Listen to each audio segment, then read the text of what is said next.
I think that both offenses will have success. It's actually kind of similar to my Oklahoma takes. Now, I ended up being way off base there because the LSU defense kicked Oklahoma's ass beginning to end. But the problem there is you can force Jalen Hurts to be one-dimensional, right? Like, if you could stop the run, you want Jalen Hurts to have to beat you throwing the ball. That's where Trevor Lawrence becomes a problem. Like a Joe Burrow, he can truly do both.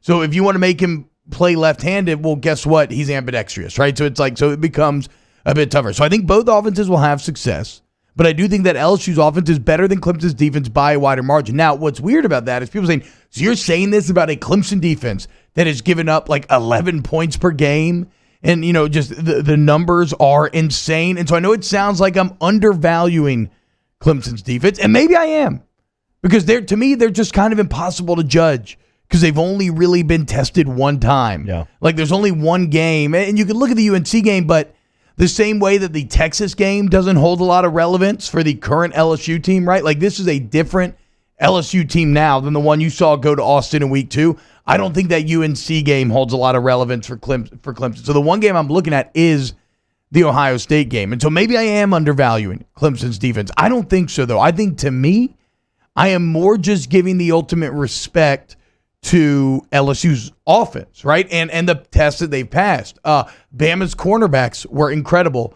LSU dominated them. Georgia's safeties were incredible. LSU dominated them.